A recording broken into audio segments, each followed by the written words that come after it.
Austin Hayes returned to the lineup last night. I am curious to see what he gives you over these next 5 or so games. I guess you're putting him in, so you want to be able to count on him. I guess situationally, maybe we see some Marsh Hayes platoon come playoff time. Can't say I have that much confidence that it's good he's back. He's over his infection. That's positive. Yeah. I don't know what we'll get from him come playoff time. I don't know how eager I am to inject him in the lineups. Brandon Marsh had a really good late August and September here. I am curious what Rob does. I mean, maybe he just goes by the splits. Brandon Marsh just kind of showed up here the last month, so you feel good about him heading into the playoffs. I don't know if you need to force a platoon if it's not needed. Yeah, We'll see. and so obviously the timing of Austin Hayes returning from his kidney infection was difficult because Lehigh Valley and minor league ball is done. So for Austin Hayes to be able to get back and be able to showcase what he can do, it was either being able to play to close out the regular season or being able to get some simulated games and things like that he would do on his own. So it's nice that he's able to at least get back in this final, we've got one more series after this one versus the Nationals. So it gives him a chance to get back and show a little bit of something, but it's not enough time, especially knowing that when Austin Hayes was out, he was dealing with leg soreness, weakness, he's taking a lot of antibiotics. As we all know, whenever you're taking a lot of medication, it just drains you. So I'm happy that he's back in the sense that glad that he was able to recover from his kidney infection. That was awful to hear about. Glad that he's able, he put some tunes on. Glad he was able to get back in general. Our buddy Cal Stevenson, who did a tremendous job, did get optioned down. Yeah, so, that in itself is difficult. Cal. But they have mentioned they're going to keep some guys close that are, in the pipeline to have training and prepare just in case they're needed, because now we're starting to look ahead of the playoff roster. Who's going to make the playoff roster? Of course, there is also how many pitchers do you want to carry versus how many bench pieces, all the different stipulations that come into it. And we know what they've done in the past. And now it's a matter of, does Austin Hayes fit as a platoon piece? Is he ready? All these question marks that we have a very short sample size to try to figure out.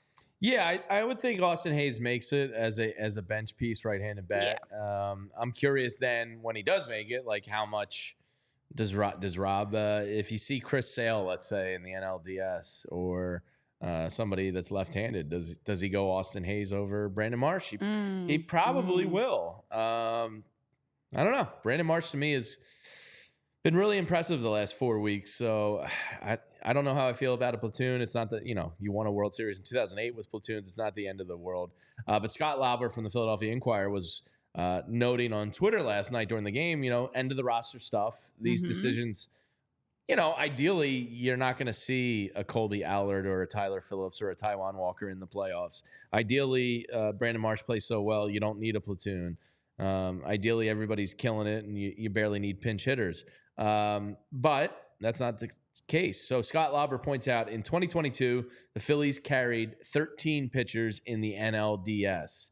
Number 12 and 13 were Nelson and Gibson. In 2023, the Phillies carried 13 pitchers in the NLDS. 12 and 13 were Walker and Lorenzen. You didn't need them. You didn't see them because they were that bad. In 2024, if the Phillies only carry 12 pitchers in the NLDS, as is expected, who's the 12, Scott Lauber says? Allard, ? Gilbert, ? Not Walker, right? Ooh. It's not a good situation. Yikes. I mean, I would give it to Kolby Allard personally. At least he has a curveball that's making guys miss a little bit right now. I'll take my chances with Kolby Allard over Tyler Gilbert. The other one is Spencer Turnbull, if he can get. But, he's not. We haven't seen him. They have mentioned that he could potentially be back for a playoff roster spot. But how do you put him into a playoff roster spot when we haven't seen him in a game? Yeah, if you haven't seen him in a game situation, you're not going to debut him in the NLCS. Right. That's not the time. And if you're seeing Spencer Turnbull at that point, that means somebody really imploded and it's quite bad. I would go Kolby Allard over Taijuan Walker. This is real gross stuff. I mean, deciding a final roster spot between these three. But again, you said Tyler Gilbert as another one. Yes, Allard, Gilbert, and Walker, who we speculated. Those are probably the three. I'm going Kolby Allard if I'm Dave Dombrowski. I'm gonna just pull up Gilbert's most recent stats because not good. It's not great. But the thing is, he he hasn't imploded as badly as Taijuan and Kolby have, but he also just hasn't been put in nearly as big of a situation. My Wi-Fi is taken for. Oh, there we go. So he does have on this season right now. Okay, in the last 7 games for Tyler Gilbert, he's had a 2.84 ERA in this 5 games. He's only pitched 6 1/3 innings, but given up 8 hits, 2 earned runs, a walk, 3 strikeouts with a 1.42 WHIP. I just don't think I've seen enough of Tyler Gilbert to even truly. It's all bad. It's all bad. You have to choose the best of the worst. Tyler, what's your decision? Final answer. Allard. And the reason it's Allard is he's left-handed. Yeah, that's it. That's really the only. I mean, I don't like. Again, if you're throwing his curveball's decent. If you're throwing any of these guys, it's mop-up duty, and if you're throwing any of these guys, if you're seeing them, it's out of hand, and you've given up. Like that means that either Sanchez or Suarez or whatever has given up a multitude of runs, and that also probably means not only has the starter given up a multitude of runs, Jose Ruiz or Tanner Banks probably gave up a multitude of runs because you're going to go to them next in a playoff situation. Even if it is maybe a 5-0 game or something like that, because you're literally trying to scratch and claw your way back. None of those options excite me. Taijuan Walker would. I mean, Taijuan Walker probably will be. I could see it being him because of him being a vet, and that like they might. I think that maybe means something to Rob Thompson. But if I'm making the choice strictly because of Kolby Allard being left-handed, I would probably go to him. He's also a different look. Like you guys said, his curveball plays a little bit. He's a junk baller.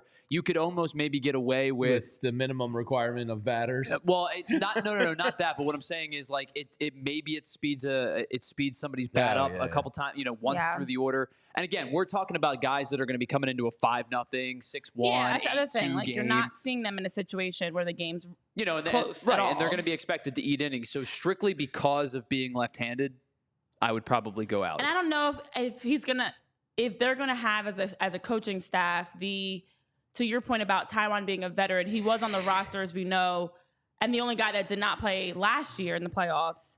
I don't know if they're gonna. And he bitched about it. Right, but like at this point, I'd rather just don't put him on the roster at all because you don't expect to have to play this. Whoever this guy is of the 3 that's chosen, you don't expect to have to play them either way. Don't put him on the roster. But I don't know if they're gonna try to go, as you mentioned, veteran move. It's the playoffs. We don't owe anybody anything at this point. It's about who's going to help you win games, and none of these 3 are going to do that. So what is neither? Neither of these guys will do that for you. But I don't know. It doesn't matter who. Flip a coin. Yeah, I thought it was interesting that Cal got sent down, and Weston Wilson and him were probably the deciding factors there. I think they made the decision there. Yeah, Weston Wilson's made the playoff Weston Wilson's going to be on the playoff roster. Yeah, that's a good decision. I thought Cal had a slight chance, maybe because of the lefty aspect, and he was getting some good center field starts. Yeah, but they Weston tried Wilson him in some different decision spots. has been made. Cal's back down to Clearwater in that lovely weather. So let me ask you guys a question because we started this conversation about Austin Hayes. If you brought up a pinch hitter against a left-handed pitcher, if you're going to Hayes, Sosa or Hayes, right? Well, no, I'm going to ask you: are you going to go to Hayes or are you going to go to Wilson? Oh, actually, I think I would go to Wilson. I think it depends on the situation, right? Like if I need some pop against a lefty, I think I might be. Wilson, if you need pop, I think if you need somebody to get on base, give you a good at bat, I'd probably go Sosa. Like if it's a leadoff situation versus a runner in scoring position. These are the decisions Rob's going to get. Yeah. Held to.